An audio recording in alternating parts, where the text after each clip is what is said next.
Welcome to Global Indian Realty Summit 2018.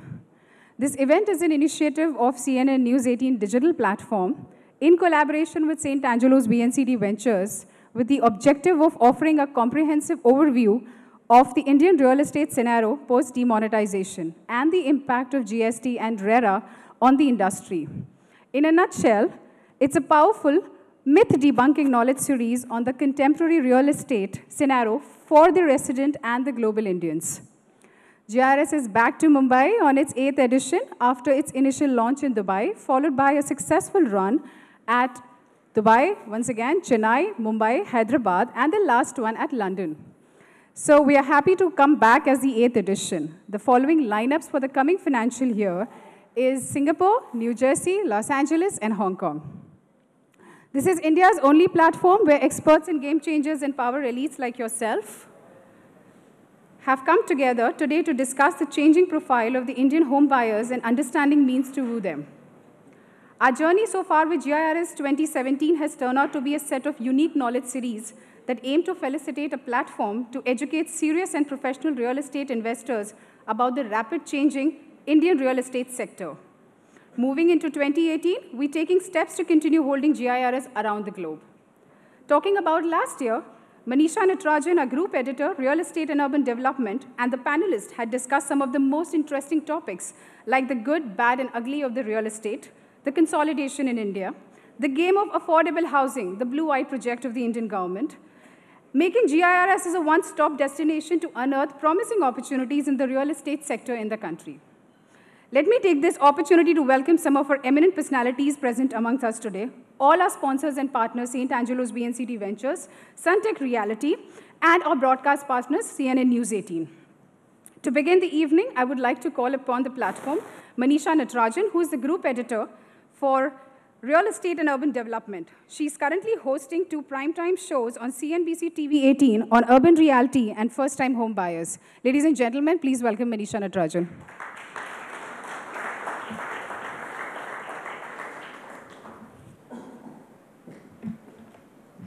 Good evening, everybody. Thank you for being here. It's a working day. It's Monday morning, or Monday evening, rather, and you have work to go to tomorrow. So pleasure to have all of you here, and of course, not only the audience, but our panelists for being part of this amazing series. I've learned a lot by traveling to some of the destinations and interacting with NRI audience to figure out what is it which prompts them from or into buying into Indian real estate. So it's been a good learning. It's also been a great conversation with experts in the industry. We've decided that the narrative in 2018 has to change. The earthquake is over, the tsunamis are over, and now we need to get the buyers back. How do you get them back? They are waiting on the sidelines. In that show that I do, First Time Home Buyer, every time we do the show, the kind of questions which pour in tell you that there is an appetite for buying homes. Everyone needs a roof. It's just a question of how do you convert them and what is it that they really want? Are developers meeting those expectations? Do they understand what the buyer profile is, or are they still selling the old packaged as new? Now that is something that we need to decode today, because 2018 is going to be definitely the turnaround year for real estate. All that pent-up demand is likely to come back into the market. Excess inventory will get exhausted, and towards the end of it, you will probably see prices also starting to come up.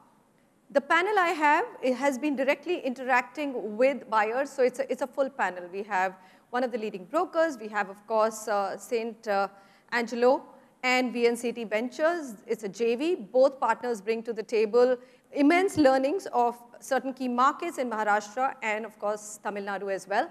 We have the head of marketing at one of the large corporates, Tata Housing, who's been an industry veteran, as you will understand. He's seen everything that can be seen in a real estate sector. So how has the buyer profile changed? And, of course, head of research at JLL. So let me welcome my panelists and not waste too much of your time trying to say it all.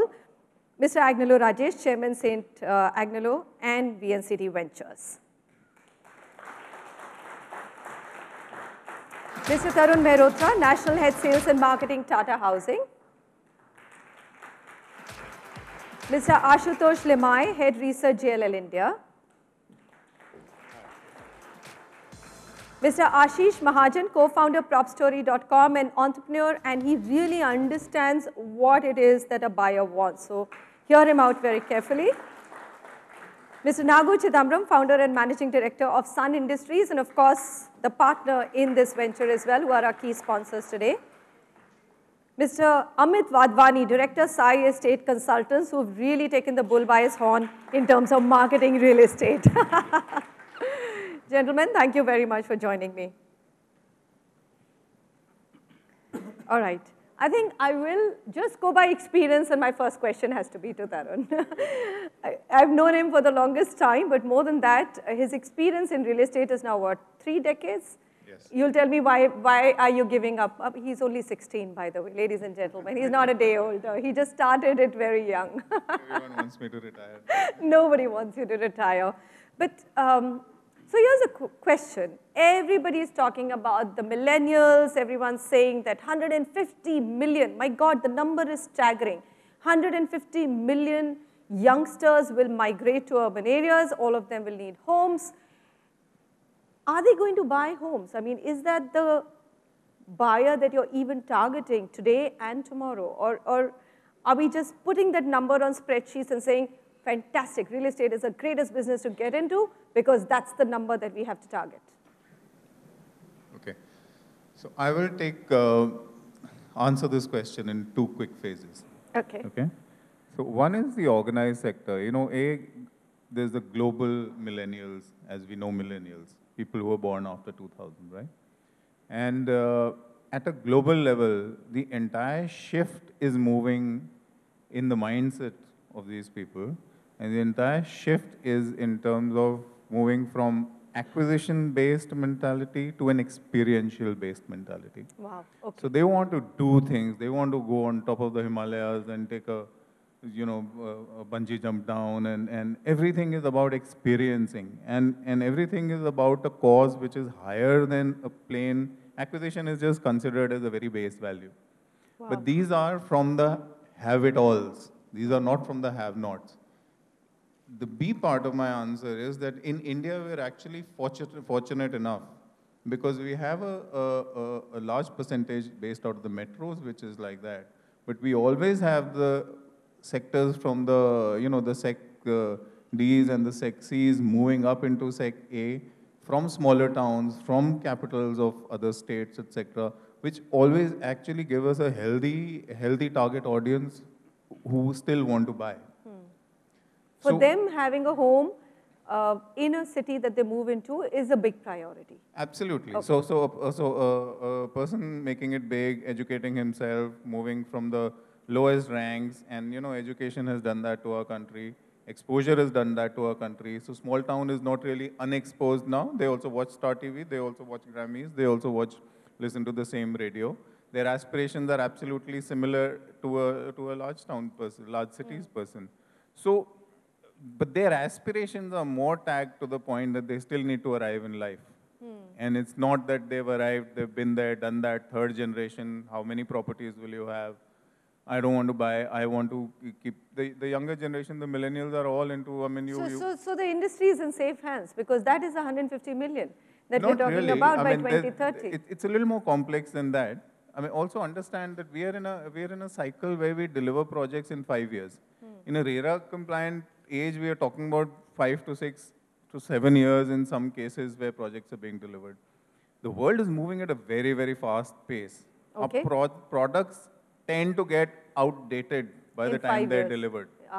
Okay, so that's you need to appeal to a millennial, you need to keep pace with the world, you need to plan a product, keeping in mind that 5 years down the line, it should still make sense.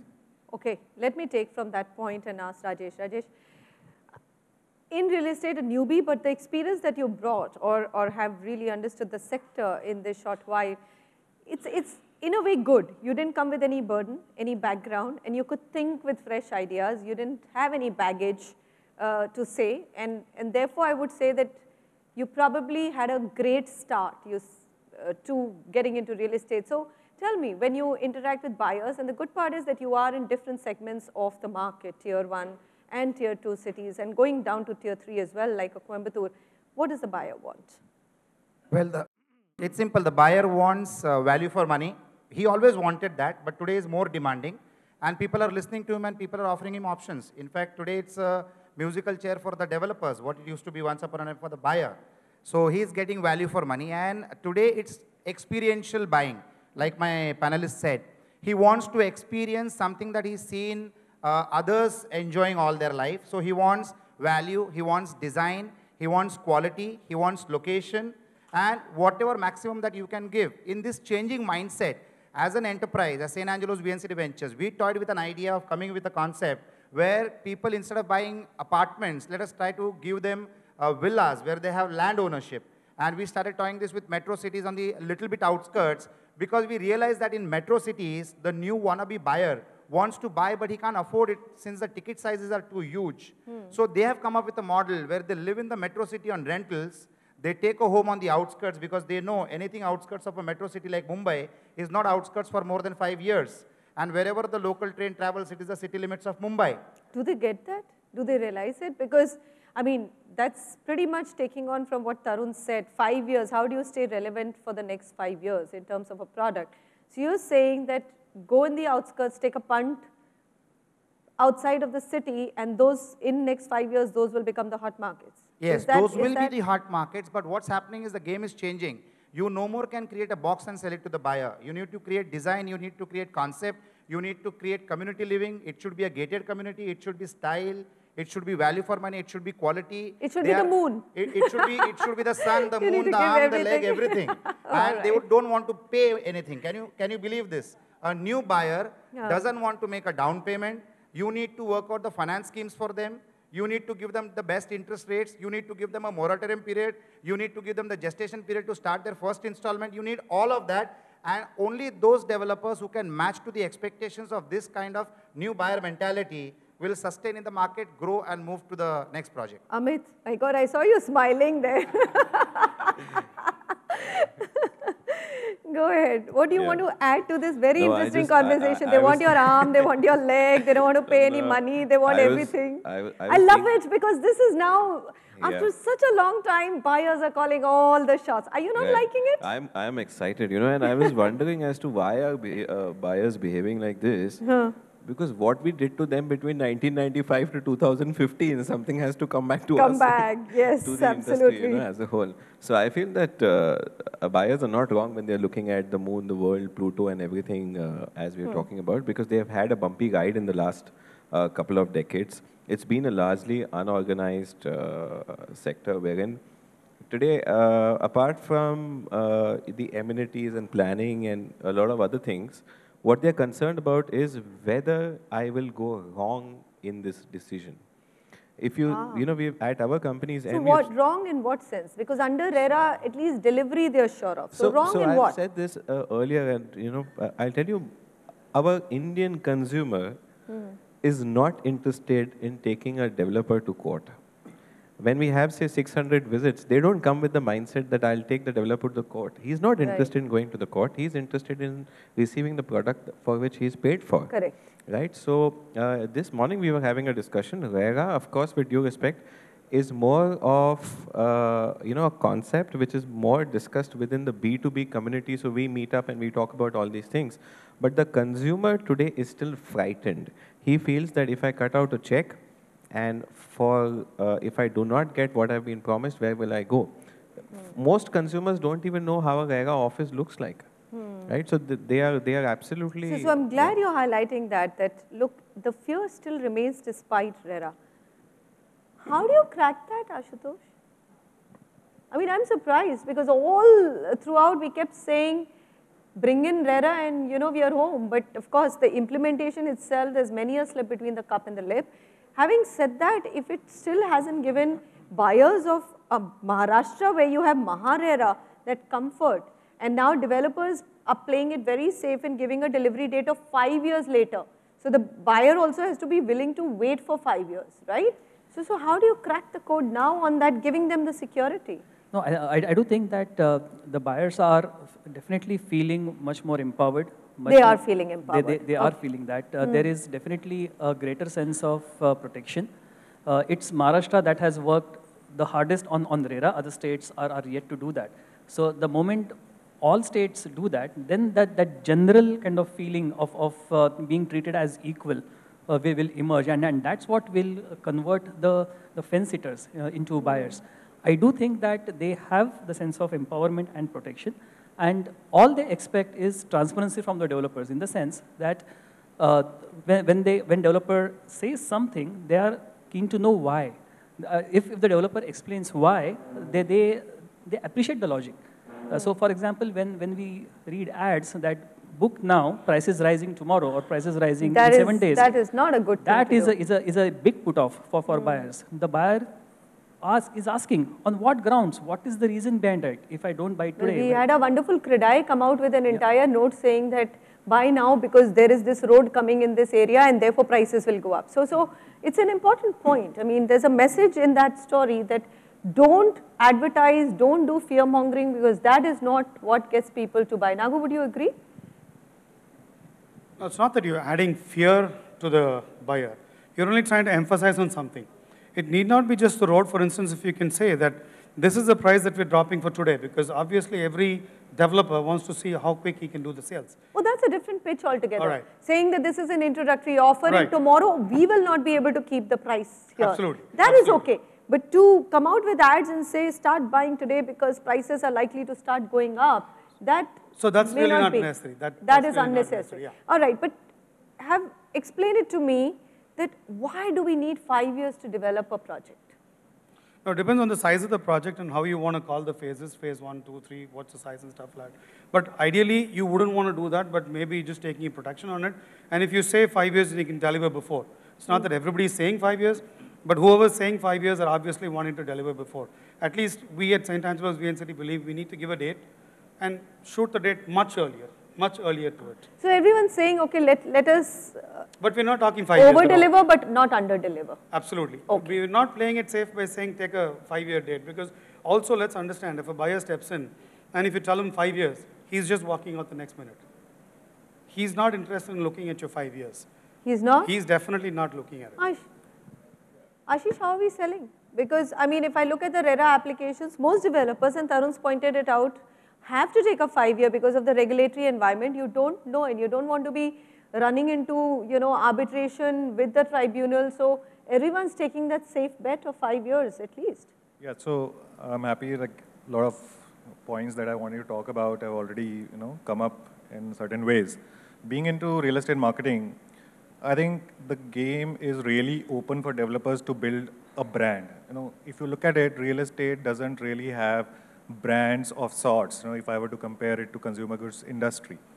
Now, for example, there are lots of consumers who are reading my portal and asking me basic questions around why I am being charged 18% GST, okay, subvented for 30% land cost, and why not the service tax and the VAT, which used to be the earlier case. Now, developers are just sending request letters to the consumers.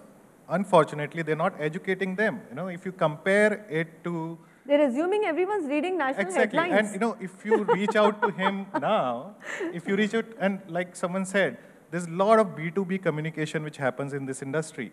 Unfortunately, you're missing out the entire consumer link, which probably Manisha shows that she's been hosting, are filling in for it. However, your audience is much larger. Your audience is the person who's walking into the site. You're not educating him what is CLSS. I've been part of various business. I'm so glad I didn't say that. Okay. But honestly, the entire MIG, Middle Income Group CLSS scheme, has been in force from 1st April, right? Right. And the government had to increase the date till March 2019 because there was no offtake of a 2.5 lakh subsidy which was going to a middle income buyer. It's a fantastic scheme, and developers are unfortunately not really latching onto it and explaining to the consumers that they are getting this benefit from the government on top of all the benefits that I am giving to you. And this is a great opportunity for developers to create that connect with the consumers and handhold him through this entire transaction, and then reap the benefits. The benefits won't come the next day. What are the intermediaries doing? We have to tell the Indian consumers that this is a genuine discount. Because the way our advertising and marketing has all panned out, we all claim to offer discounts to entice consumers to buy today. So I absolutely agree with him. There's a need to dispense a lot of nomenclature and literature about the real estate industry, because 99.6% people comprises of consumers in the market. We keep having these discussions within the industry. So I would agree that there is a definite lack of, even if you ask somebody a basic question like what is the stamp duty, which has been constant for a while, at least in the island city of Mumbai, which is at about 5%. A lot of consumers don't understand that. So I feel that is one area which, and whether it's PMAY or any other scheme or any benefit like that, because the developers have already exploited that space by virtue of multiple front page jackets, and the print industry tends to dominate this sector as far as real estate is concerned. It's like a painkiller. When your flat or your project is not selling, you buy 5 jackets in the top newspapers, you at least end up selling 10 flats. Mr. Mehrotra, cover page ads, what do they do? Is it a good way to, do you really think that they lead to conversions, or they actually just get the project out there, visibility? I don't agree with Mr. Wadhwani on that. Otherwise, I mean, that's a very simple game. Anybody who can buy advertising space, it's buy one thing, sell the other. Then that's a very simple thing. The customer is way more intelligent than that. Today you have to, now we moved this whole panel debate from millennials to segmentation, then because right now we're addressing the problem of buyers today. Your favorite topic of how will the buyers buy and what's happening in the market currently. Huh. So, again, it boils down to the fact that, and very quickly I'll digress 1 second again. CLSS, we do all kinds of customer communication. So we did GST, we did films, we did WhatsApp films, we did a lot of work, EDMs and all of that to communicate to the customers. In terms of CLSS, there is a lot which happens in the press, but why any developer has not come forth to actually take that as a USP is because the developer is not the beneficiary of a CLSS. CLSS is only it's like a advisory tool for a developer. In the days of RERA, I mean, I don't want to go to a customer and actually commit a CLSS when I'm not in the position to be able to, or even move it for him. Or ensure that they get it. Because the next question is that you told me, you please get it for me. This is part of the deal. I get that. So number one, so and because those applications have to be made on the individual buyer, the subsidy will come directly into his account. You have no control, not even any kind of clout with the government, or use it as a developer to go and get it. So we have in the past partnered with some of the largest disbursers of these because it's in their business interest. So there are financial institutions. Like SBI is doing a lot of it. SBI, right? HDFC, India Bull. So we partnered with a lot of these people who are the top 3 actually, and we've then marketed these. So it's not that we've not used that. However, the penetration within that has not been very great. So the so customers, that's CLSS. Let's leave it aside. It's I guess there are many slip between. Again, it takes time for it to get implemented. Let's come back to the question of how do you crack the 5-year issue that a buyer doesn't want to wait for 5 years. So how is this widespread, or even now? At least buyer realizes that real estate takes that much time and therefore I don't have an option but to buy. Because if that is the case, then all under construction projects will come to a standstill. So at Tata Housing, we go into, and we have started approaching it with way more depth and detail in terms of how do you segment your market? Who is your target audience? The pen portraits have to be very clear. And you'll be surprised that what data is now throwing up is that pen portraits, which earlier used to be vague, like, are you talking about a below 40 or an above 40? It's literally like that. It used to be 2 segments or a... So there were only 2 segments, below 40 and above 40. Below 40 and above 40, Now the segmentation is so clear. Is it a 25 to 30? Is it 30 to 36? Is it 36 to 45? Is it 45 to 50? 50 to 55? 55 and above? So, your pen become like FMCG marketing. And each segment actually needs addressing from the product to actually the communication, to the modes of communication. Now, we have, when selling to millennials, we have developed urban suites, a one-bedroom concept. We sold it entirely on Amazon. We sold on a Goa project as well. Goa project. On We Facebook. sold over 160 properties in 2 days on Facebook. So, you know, your communication, your quality of communication, but the product has to be able to match it, because if it's not addressing, it will be again a square peg in a round hole. So all those, you know, so when we go out and do urban suites, we do fully fitted out, we do double heights like loft apartments. So, you know, we try out, every time we are trying out new product ranges. Today we are developing product ranges where for the millennials you will have, should we give out this numbers? No, don't worry about it. It's okay. Yeah. So you're saying millennials, I mean, it has to be kept very, very value for money otherwise. Would you agree with it, Rajesh, that there was, at one point of time, there was, you know, you could entice the buyer with an overall value proposition of value for money and better than expected quality. But now, as the market matures and the younger force is coming and becoming your buyer, if not today, in 5 years, you have to really treat real estate as an FMCG product. Every time you launch a product, you need to understand who specifically are you launching it for, and therefore your entire marketing has to be around that. I absolutely agree to what you say, Manisha, but coming back to the 5-year topic that we are discussing on. Okay, let's go back to that as well. I would love to discuss that because it is being misunderstood on the conversation. When a developer says 5 years, he means 5 years for the entire project. Today, RERA has induced every developer to break the project into multiple phases. You have phase 1, phase 2, phase 3, phase 4, n number of phases. You need to be definite about the overall project that you are committing for. So suppose somebody is committing it for 8 years. And then you are committing every phase which you are taking permissions to sell out for advertising for sales. That might be 2 years down the line or 3 years down the line, and that's how you break up the project.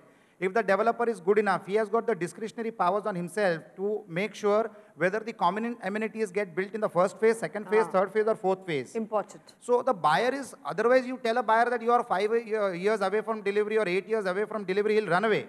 He needs to understand when the overall project is getting over. He gets the choice to make whether he wants to book in the first phase or the second phase or the third phase. If he books in the first phase, he is sure that he is going to get the delivery by the second year. In fact, thanks to RERA, real estate is now being one of the most organized sectors. And you don't need 100 disgruntled customers to nail one developer. You need only that one bullet. You need only that one customer who goes to RERA and you're finished, because he can open up the whole flaws of your development scheme and RERA will take you to task. So no developer wants to take that chance. And today, the developer, instead of opening the whole project for sales, which he used to do earlier, and he used to get into miscalculated financial outflows, because he has sold little in every wing, and now he doesn't have money to construct all of them together. Today, RERA has induced him that he can sell only that wing which is open for sales, which is to be delivered in 2 years. So he's making sure that all the sales happen in the first phase so that he can complete the first phase and then move to the second one. That is point number 1. Point number 2 is RERA does not permit the developer to withdraw profits till the entire project is over. But RERA allows you to withdraw the profits of the phase that you are committing to be completing in a particular period of time. So as a developer, he can take home his profits at the completion of the first phase when he takes the occupation certificate, delivers the possession, and then takes his profits over to the second phase and starts developing that. This also ensures that the developer is in a better financial control to the advantage of the customer, and that is how he is going to be completing the projects. Very few developers have understood this, but the few who have understood it are really playing it right to the advantage of the buyer. So today the buyer, he has got 2 major complaints in the past 25 years of real estate buying in the new India. One was the quality was pathetic, because on the power of location, the buyer used to get crap, but still used to buy because it was location. So he has to assure quality. He has underwritten to the RERA department about the quality standards by the developer. Secondly, today he is sure that what is the end date of delivery, because once you cross the end date of the delivery, RERA does not give you beyond a years of extension. So the developer has got a very limited time play in his hands, and the buyer is today confident and sleeping well at home that no, I know on which date I will get my delivery. And today, no payment happens to the developer out of turn. There are no lollipop schemes that you make a down payment and you get this price and that price.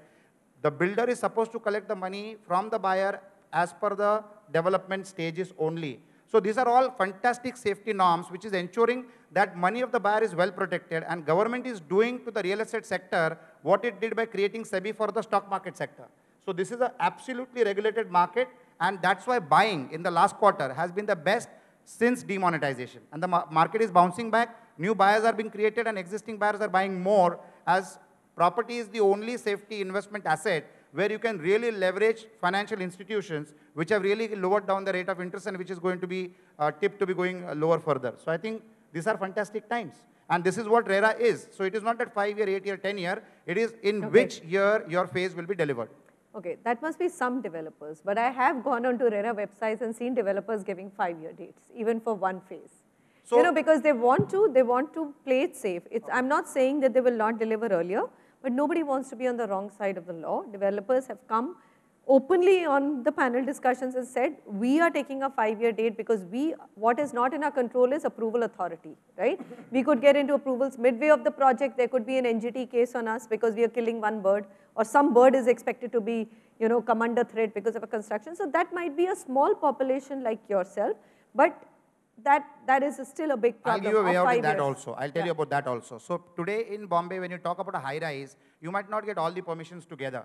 So there are developers who sell to the extent of what they've got permissions, and RERA empowers them, the corporation empowers them to take a part OC and hand over the assets, hand over the premises to the buyers. I hope all the developers are listening to it, but let's come back to the buyers. They are doing it, and we have done it, and I know so many developers who take part OC in a vertical building. The gentleman here will agree to what I'm saying. They are also done large projects, and this is the pattern of the day. They take part OCs in a vertical building also. No, I agree on the part OCs and the part handovers. However, in the RERA regime, now, you know, in large projects, the challenges that come are when you expose an entire master plan. So everything, every part, so if your club is eventually going to be, just saying, 100,000 square feet, now, do you do it for the first phase only and hand so it I'll over? tell you something. There are developers who also break down the clubhouse and common amenities into the phases that they are creating. They make sure that with the first phase, if the clubhouse is a large one, they develop the first phase of the clubhouse as well, and deliver the amenities as per the development phase of the project. So what you're saying is that you have to just, within the RERA regime, you have to do better management. Better management to the safety of the buyer. Ashish? In terms of is all of this working for the buyer? At the end of it, all the communication that the community is saying that, you know, we are now going to be regulated as the stock markets are, is that working for the buyer? I think we're talking of a very utopian environment, okay? We are assuming that things will not go wrong. Some developers will not do what they've been doing in the past. However, if you look at it, you know, 2017 was a watershed year for the mutual fund industry. It has taken them a decade and more than a decade to educate the client what is the benefit of you know, putting money into mutual funds and why should you invest in SIPs. Look at it, you know, month on month they're getting $1 billion into SIPs now, you know, because the consumer has developed that trust in that investment medium. No, I was a private banker at the start of my career. People used to say, I have burned money in UTI. And UTI was all mutual fund. Morgan Stanley and UTI, both. And, you know, several such schemes. You know, UTI was thought to be, you know, mutual funds were thought to be like Ponzi schemes. Now, coming back to real estate, see, what's happening is that, you know, real estate is both a need, which is a social need, economic need, as well as investment need. You know, if people are able to satisfy either of the need, whether it is going to take 5 years or 10 years, for development of that project. So social need, economic need and the investment need. And investment need. So you have to be able to satisfy one of the three needs. One of the three. You know, that's an interesting aspect of addressing what your buyer wants. I mean, what bucket does he fall into, right? Yeah, definitely. No, look, no, I was just thinking about it. You know, you would be aware, like in Gurgaon, there is an area called New Gurgaon, which is ahead of the toll plaza, which still remains on NH8. Now, if I'm one of the developers of the 15 communities which are being developed out there, I have the same coordinates with respect to Cyber City in Gurgaon, with respect to the airport. How do I convince a buyer to buy me and not the rest 15?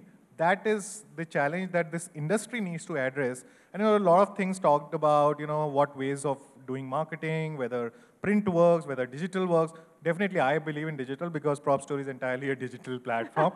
However, various things influence the buyer, you know, a Facebook advertisement versus a Google advertisement versus a front page advertisement. They're all influencer and complementing each other, and people need to figure out what is an ideal mix for me. And this is assuming that I am doing my operational work in line with what I have committed to buyers. And that will make you stand out of those 15 builders. So we are saying the operational aspects have to be taken care of. That is a given for the industry. Under the RERA regime, you have to develop, you have to deliver in time, otherwise you're in trouble, right? And there are enough safeguards, Ashutosh. My question now is that what the industry needs today is for sales to accelerate. Sure, the first quarter has been better than the post-demonetization quarter because that was the worst in the history of real estate, right? The whole economy was in a shock, not just real estate. Everybody went into a shock, right? But having said that, we are nowhere close to the highs of 2009-11, which we did come back post-Lehman crisis, right? Very quickly I saw because at least that part of real estate I've seen, we were able to come back into action very quickly. This time around, it's taking longer. Why? Are we not marketing right? Are we not understanding the buyer right? I mean, that is what I'm trying to understand. How do you bring the buybacks? Because really, both Ashish and I will be very happy, and of course, some of my colleagues who are from print media as well. Because the more industry flourishes, the better it is for all of us who depend on advertising revenues. I think, Manisha, it's about building the right product for end users. I think that's the key, because even if one of the three needs, as he mentioned, is investment need, eventually it has to get sold to an end user. Maybe second sale, third sale, fourth sale, we don't know that. But eventually it has to suit the end user. So the product has to be right. Now, real estate cannot be constructed overnight. So what gets completed today may have started 3 or 4 years back, and that time the product might have been designed for a particular client or a particular need, which may have changed. So that kind of risk is inherent to this industry. And don't worry about that too much. Yeah, but also real estate markets don't change so much. I mean, if you're building in Karjat, right, it has to be second home. Correct. It's not going to overnight become like, you know, a BKC and therefore you will have all office goers. So the change in real estate is also a little bit slower than rest of the products. And I think what is happening is earlier times, I think there were a lot of promises that were done. Promises where developers did not fulfill, and promises that were not fulfilled because the government did not kind of completed the infrastructure or the bigger scale projects. In either of the cases, what it meant was the location or the product was not livable for end user at that point in time, and that means that end users are not going to buy. Now, within end users, as he was mentioning, we have now so many layers of buyers, and we have to address to them differently. For example, a young buyer gets influenced or depends a lot on reviews. Digital is the most preferred medium. So if you have a bad review, that's a potential kind of They will find it. They will find it. Yeah. So I think today the key is to take buyer in confidence, help the buyer to understand how it works, and then the buyer will care for you. What the buyer wants to know is why the situation is what it is, and all the buyer expects is transparency. You think communication channels are probably the most important communication or the buyer decision. Yes. But what I'm trying to understand is, for the longest time, Nagu, this industry is felt and treated buyers as one large single community, and felt that if we create a value for money home and good quality, we will get a 30-year-old to buy and a 50-year-old to buy and a 60-year-old to buy. I don't believe that anymore. It doesn't work like that. I mean, if you're doing villas at the outskirts, then there is a completely different sort of a buyer you need to target. Am I wrong on that? Absolutely right. Absolutely right. You cannot think that all buyers are the same. No, first of all, I think while we're discussing this, the question to ask is, are you going to the first home buyer, or are you thinking that he's a first home buyer and going to a buyer who's actually buying a second home? Now, if you think he's a second home buyer. So that's another segmentation you have to look at. First time home buyer versus someone who's looking at a second home. And so the buying decision will be different, right? And what they will buy will be different. It will be dramatically different. If it's a first home buyer, he's going to be keen in buying. If it's a second home buyer, he's going to be keen in deciding. The deciding is when. Yeah. When does he decide to get to it? So all of this boils down to what is the product you're offering. You obviously have segmentation. You obviously will split it up to different locations, and therefore what's going to be the offtake in that particular location, stuff like that. But definitely you have to look at value for money product, and if you can transfer it on a long-term basis. It's not just selling a product today. Now, how is it going to be on a maintenance standpoint? How are you going to be connected to the buyer not only today, but on the long run? Are you going to provide him end-to-end support? What all is he looking at? He could be your first home, second home buyer, but what is he looking at? Is he looking at just buying that from you? So run us through some of the innovations that you guys have done. Like, you know, Tata Housing's done some amazing innovations or marketing, the kind of units they're building for millennials. What is it? You talked about maintenance. I mean, today my biggest concern is I do not get house support, right? Is there any product which will give me, oh my God, I don't have to worry about, I can go to work and I don't have to worry about who's coming to my house to clean it up. It's happening in retirement communities, but why can't we take it to other projects? See, when you create a product itself, you have to understand that when somebody is price sensitive, they're looking at what sort of a product to buy. The maintenance also has to be kept in mind. The maintenance, not just the cost that you're going to incur, but also who's going to manage it. Okay, and if you can take on the responsibility of managing it, it's not a pleasant thing, but then yes, you need to keep doing it, and if you can set a process to it and start doing it in the long run, it's going to be absolutely fantastic. So this is a clutter-breaking idea. I would like it. So I'm not a millennial, but believe me, my kids are spoiled. They will also want it. Tarun, go ahead. See, when I mentioned segmentation, the segmentation is only the first step of identifying, and the second step is naturally identifying the needs. So we sell product from 15 lakhs to 15 crores, each single segment. So, you know, when I said 25 to 30 is one segment, why? Because, you know, all they're bothered about is the kindergarten. Because, and the other shift in mentality is that people are not buying homes for the next 30 years. They're looking at only a 5 to 6 year and then looking at an upgrade already. That's another very interesting insight. So people are not looking at what they can afford. That we have to give it to our children. That's gone. Yeah, that's gone. So, you know, once they grow up, it's gone from my generation. Forget about the next. So they will align it with their career growth. They will align it with their needs immediately and plan for an upgrade future. So there are a number of projects where we actually pitch only an upgrade. So, you know, that is again a segment. So people who are 35 but are living in 2 bedrooms will always want to upgrade it to a 3 bedroom. So as families expand, as they kind of grow out of it. So getting into the buyer's shoes. So now, you know, as the gentleman said about services. So in a luxury segment, people look for, we offer quintessential services, which is absolute doorstep delivery of from your air tickets to this, that, the world. And the price sensitive bracket is probably just looking at, you know, security and probably public transport for their kids from point A to point B, or, you know, one of those shared transport services. It's very important to understand the location. That's the whole thing. Pinpointing the segment, then getting into their shoes, and what else? Because everybody is offering the brick and mortar. What more? What more? What more beyond the brick? Run me through, without taking any names, developers who are able to market well. What do they do differently?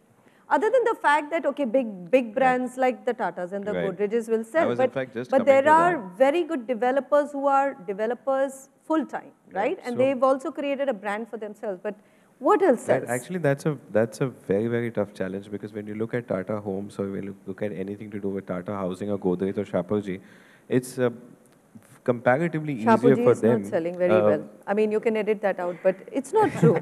I mean, it's not that it sells in every market. If you don't, even a Tata or a Godrej today, if they do not get the right product at the right location, they're not selling. No, and they're all making mistakes.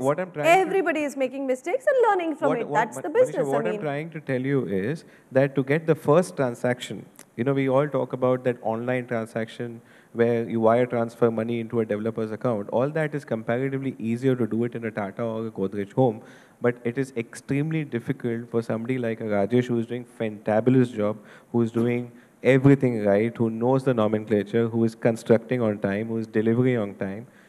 It is extremely difficult. And that is where, you know, I spoke about those jackets.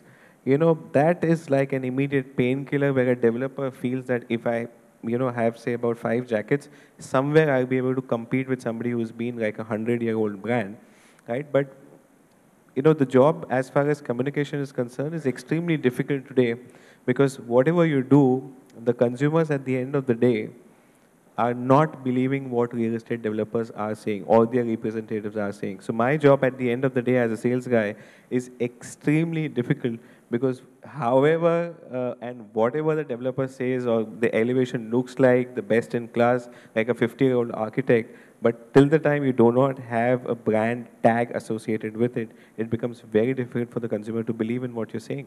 So brand tag is important. So building a brand is the first and foremost Absolutely, job. absolutely. Brand is very critical.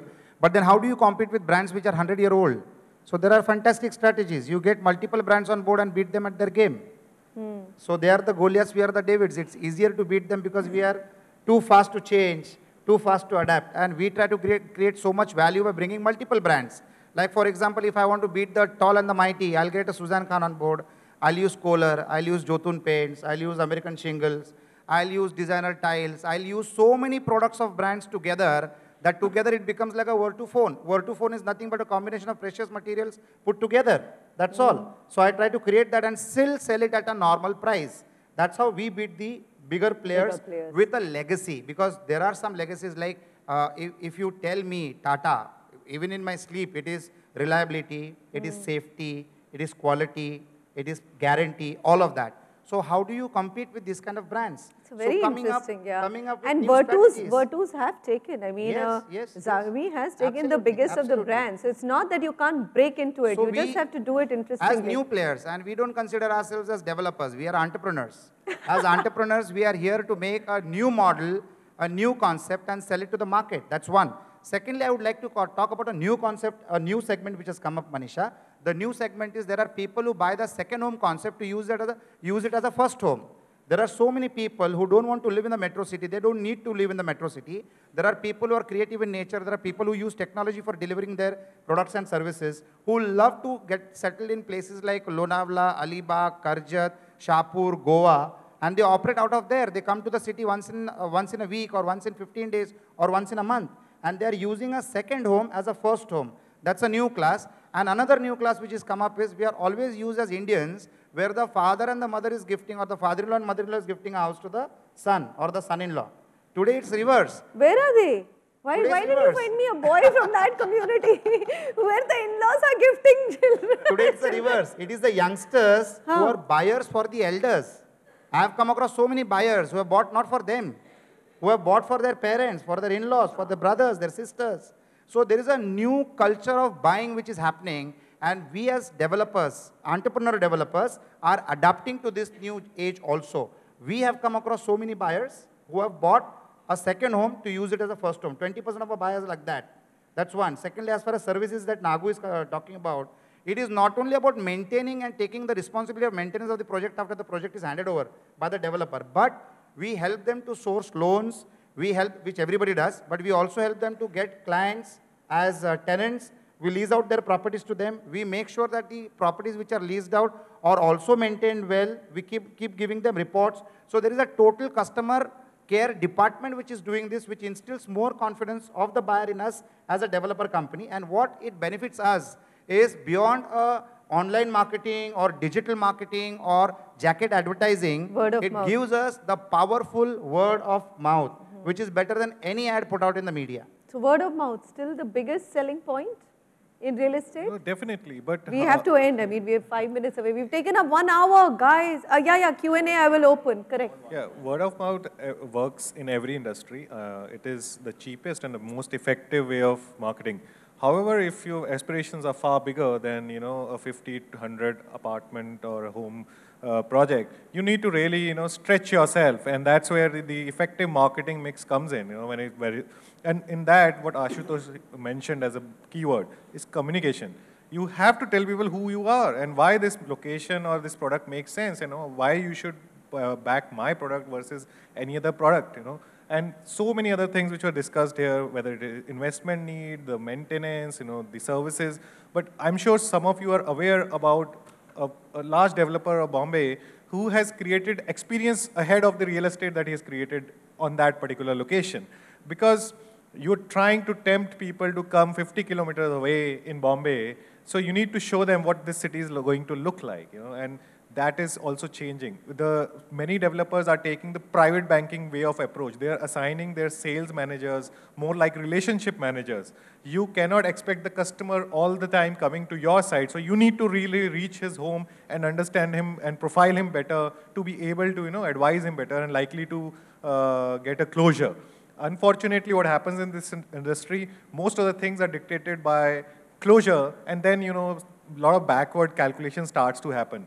I have some clients who are totally digital, okay, only advertising through digital, and they're not looking at closures, like 15 days from now. They are saying, I'm investing here, I find it medium, more engaging, more easy to go viral, costs are very, very low, and people who are likely to become a buyer. Very low. Huh? Digital. What is he saying? Digital costs are very, very low. It's become now one of the most expensive mediums. It's not like, I'm saying in comparison to various other, all relatives. Jacket full page, of course. You can't beat that. And it's also about smartly using some of these very quickly. Tarun, you wanted to make a point? A very quick one, and then I will get a concluding. It was in context with the earlier point, though, that whoever sitting here thinks that, you get a brand and we represent a 100-year-old brand and our lives are very cushy. Please understand we have to run that much harder because the brand expectations are so high. I have a team sitting here who manage the word of mouth and the ORM, the online reputation management. We are the easiest pot shot. Easiest the brand targets expectation for bad is so high that anybody can, if you sell 100, the expectation is 250. And if we deliver 200, pot shots are taken. So, it's very easy to say that. No, so I purposely praised you that much so your customers' expectations go that high. But a very quick, this lovely competition, very healthy, But a very quick, relevant point. Sugar-coated anti-marketing strategy, Ashutosh. But a very quick, relevant point for this is that, the market on an overall macro scale is moving to ready to move in. So, the more and more all the government steps, the customer preferences, the experientiality of the whole thing, being able to show the trailer of, the experience that out-of-town properties create is moving towards ready to move in. So, the more the developers also gear up for it, and it is, frankly, we sell off-plan and ready to move in, but everybody sitting here will agree that today ready to move in is the only segment which is really moving. Right now. There is enough available. It is an end user, people, then all the questions of 5 years down, 6 years down, you make a product, you walk into a product, you like it, you buy it. That's another important part. I mean, that everyone's got that ready. Just to add a few things, we are speaking about experimenting. We are speaking about trying to identify the segment and give the right product. I think we still need to work harder on that. There are a few more products which definitely need to get tested. For example, every big city, we all know there is a problem for bachelors. Societies are reluctant to let out properties to those. So what about bachelor housing, co-living? We have rental housing, student housing. So within the residential, these are some of the alternatives which people are not experimenting enough. I think it. We've already launched projects in multiple cities, including Bhubaneswar, as I said, and that we're carrying. So we made a sub-brand called Urban Suite. So, right from there, and we are going to launch that in Thane as well. So it's all exactly for the point that, corporates are not willing to, and it's the first home buyer. As soon as a person, an IT professional gets a job, he says, okay, fine, this is my entry point, and he can keep upgrading. And not only these, we do lovely common areas, free Wi-Fi, those are getting into the customer's shoes and giving him exactly what he wants. He is not looking at children's park out there. So basically what I understand is that the party is over for all these developers. They have to work very, very hard now to understand their customer and to give them a product which will work, right? Isn't it? Fortunately, we've always worked hard, so, we're in a good position. I'm so glad to hear that. It's only media which doesn't work hard. I don't have to. I only have to talk smart, right? And sound very intelligent. But anyway, let me open the floor for questions. I think the lovely lady here had a question. Please go ahead, ma'am. Just 1 second, let everybody hear you, so the mic. I don't really have a question. I'm Nisha Jambal, good evening. This has been a very interesting conversation. Manisha, I agree with Mr. Tarun that fear is a very great factor as a buyer. I've been a buyer for the past 5 years. I've scored the market. And there are two things I want to, first I want to agree with fear. So RERA does not address fear, it's one aspect. I feel quality, you know, in high quality homes in Bombay have leakage problems, luxury apartments. Yeah. They have the problem of views. They show you a grand view of the race course, and there's a possibility that 5, 6 buildings come right in front of you. Quality is a very big issue even in the luxury segment. And the second thing I want to add is about marketing skills. So you have these jacket ads, and I have to once again agree with you that it's a great way to communicate with people like me. Otherwise, how do you get to know about the other developers? But what happens when you go to buy? Somebody like me goes to buy, and you find very substandard people selling to you. They're not articulate. I mean, you're dealing with a luxury segment. You want to sell an apartment from 15 to 25 crores. You have people, I mean, you know, something politically incorrect, not smelling of sweat, speaking articulately, dealing with a customer, offering him a cup of tea. I don't see that in India. So I think they are also game changers. And the third most important thing is word of mouth. So you have to understand that fear factor, that inability to believe a smooth-speaking salesperson or an advertisement or a digital ad. And it could be even the Tatas, but it has to be something where it's not, because even the luxury segment does, I'm a luxury buyer. I require value for money too, modular kitchens, wardrobes. I'm not wanting to go in there and start doing my own stuff. We don't have time. Like you said, you want that support, you want Wi-Fi. So I think we are missing out, especially in India, with that level of comfort sales, good salesmanship, good articulate, and also that safety factor. How does one circumvent things like that? How does I bought a bungalow in a luxury, swanky hill station, quote unquote, near Bombay. It was supposed to be a first home, second home option. It's leaking terribly. Yeah. And you, in India, you don't know how to, like you said very correctly, I don't want to take them to court. I don't have the time. What does a buyer like me do? Yeah. When you buy a luxury home and it starts leaking, you talk to substandard marketing people who don't know what to say to you. I agree. I mean, I think this is the past, and RERA will not address this. But what essentially will happen now is that the fact that sales have dropped, that even the most well-off luxury buyer has had this problem of having invested crores and not getting the return is coming back to bite the industry. So I think competition alone will fix it. I think he's Amit, he's not Tarun. He's Amit Wadhwani. My apologies. In fact, for the luxury segment, forget about salesmen. Today, the owners are sitting in the stalls and selling. No, but are they doing that good a job? Are they selling? Yeah, they are selling. I'll tell you something interesting. Yeah. In 2 consecutive exhibitions, we are used to sitting in the stalls because that is where we come to know what a customer wants. I was very surprised to see a very dear friend of mine sitting in the stall and selling apartments of a sub-crore price and also expensive ones. He owns 2 helicopters and an aeroplane. And he was sitting in the stall and selling. So as far as the luxury segment is concerned, all the luxury segment developers are themselves the salesmen today. You know, I think, as real estate developers, I would like to add a lot of our Indian developers have not really invested money in curating good salespeople. That's my point. How many real estate companies do you see in B schools going out, and how many B school pass outs would say, okay, I want to be a broker?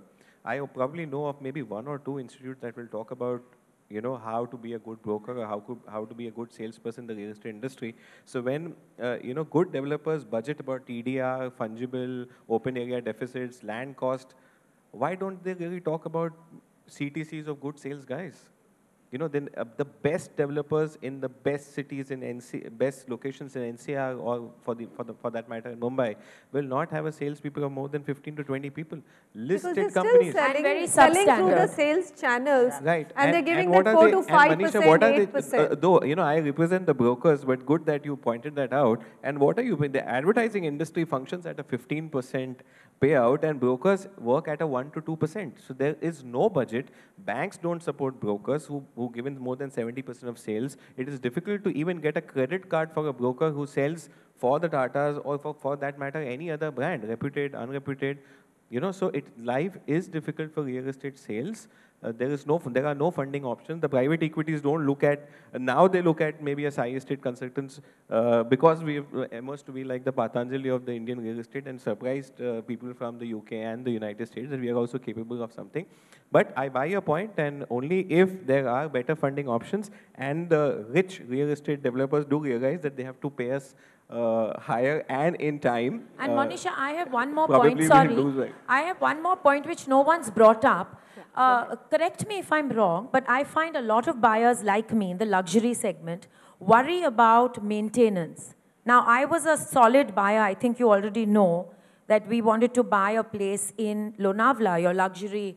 Why would I want to pay a 1 lakh maintenance fee per month? It's like a Damocles sword hanging on my head. I mean, you talked about buyers, how you incentivize them. I think it would be very wonderful if right at the outset you had a corpus which was compulsory, and that Damocles sword of, everyone, I mean, does not everyone think of a rainy day or a difficult period in their lives where they may not be able to cough up that 1.5 lakhs, that too in a place as far away as Lonavala. No one brought up that point of maintenance. No, this is a very good insight that, this is a big deterrent. I mean, honestly, today, even if I could afford not a 15 crore, but a 3 crore apartment in Gurgaon, Tarun, what worries me is that if I'm not going to go and stay there, I can't pay 40,000 maintenance every month. So it's ridiculous sort of money. Property. And if I do not get a tenant, then it comes on to me. So it's at a different level. But that, if you're enticing it to become an investment, then it's something that the industry needs to address for sure. In fact, Lonavala is an older property where this wasn't set into place. It's 99 to 95% sold.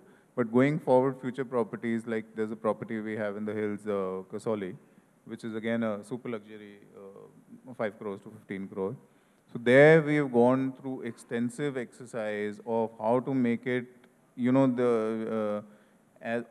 off season, or make it commercially viable so that it offsets the maintenance, the running maintenance. And we were able to shave off almost 50% of the running maintenance by just making some commercial changes to it so that the other outside visitors can come. So you've realized that that's a big worry. It's a big worry. It's a big worry to own a second future home. Properties. Yeah. Now, any of the projects that you develop, you have to actually keep in mind the maintenance. The maintenance has not just the month-on-month maintenance plus replacement of whatever, your plumbing stuff and your electrical stuff after 3, 5, 8, 10 years. You need to keep all of this and then start designing it. Like exactly what you said, nobody is willing to pay tomorrow. Nobody wants to pay. So if you need to have a good USP, you need to have a good product that addresses all of this on day one. On day one. Have a sinking fund, which is right up front. Go ahead. I just want to say one thing is the buyer is much smarter than what he was 20 years back. Totally. The only question I have is, does the buyer really have the money in spite of good location, good digital publicity, word of mouth? And even if he does he want to still take the plunge? Because I still see that the buyers are really scared. In spite of anything and everything, they're scared. And does he have the money? So today, if the buyer doesn't have a money, but if he has a credibility, he can buy. There are subvention schemes. At 0 down payment, 5% down payment, 10% down payment, you end up buying. The buyer needs to have credibility. If he doesn't have credibility, he can't buy. But if he has credibility, without money also he can buy, and that is how the major sales are happening today. 30% of the sales today are subvention schemes, where your first installment starts after the handover. Of course, the developer is increasing the price, absorbing the interest cost, but today the buyer doesn't have to shell out big amounts of money, and still he can buy. Probably he has projections after 3 years on handover, he will have finances where he'll be able to be in a position to pay the installments. There are other affordable apartment schemes where the down payment is very, very little or nothing, and it is being paid after the handover happens. So that is how real estate is moving. So I think I'm going to conclude here. I'm sorry if there are more questions. I think Mr. Vasant Doble has one question. So nobody can sir. stop his question. Oh, no, we cannot stop you, sir. Please go ahead. I missed that completely. I would like to ask that there are so many branded developers are having a name for the decades.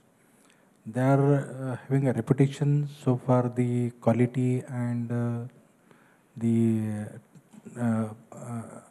developing these properties in time. Do agree But nowadays we are just observing that the developers, the branded names or the big names, they are just heading towards the Arthur Road, one after another, and the buyer do not know who will be the next. Then under that circumstances, what the buyer should think about it and how they are secure from these all, from the hands of these all. So I think what the understanding, very well made point, sir, is that the fear is not left the buyer's heart. And I think the industry, first and foremost, has to, by just delivering and doing nothing else, delivering on what they promise for the next 3 to 5 years, restore that confidence for this industry to see those fabulous days, isn't it? It was evident because none of the panelists wanted to answer that question. The fear is still No, so also, believe me, developers who do not have that reputation don't even come on this panel. So essentially, people who are here are working towards restoring that confidence, isn't it? Having said that, 2-3 people can't do it. You know, we're running at 9:15. We have inspiring conversation. May I please conclude, because all of you will be desperately hungry and then not come back for our next GIRS, and we don't want that to happen. But thank you very much. The audience has asked some lovely questions. Nisha, you've asked some amazing questions. Yes. Pleasure, gentlemen. That was a very insightful panel. Workshop, right? Please give a round of applause to all of them. Okay, I would like to call upon the podium Manisha Natrajan, who is a columnist, luxury brand consultant, award-winning interior architect, to felicitate all the speakers. Sure, thank you very much for coming.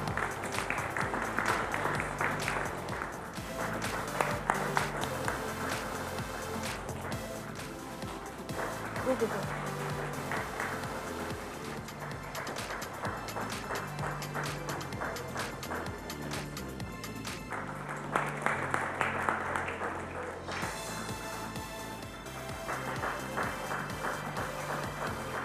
Have a larger round of applause for all of them, because they put up a very, very spectacular panel, and largely for Manisha Natrajan for joining us from Delhi.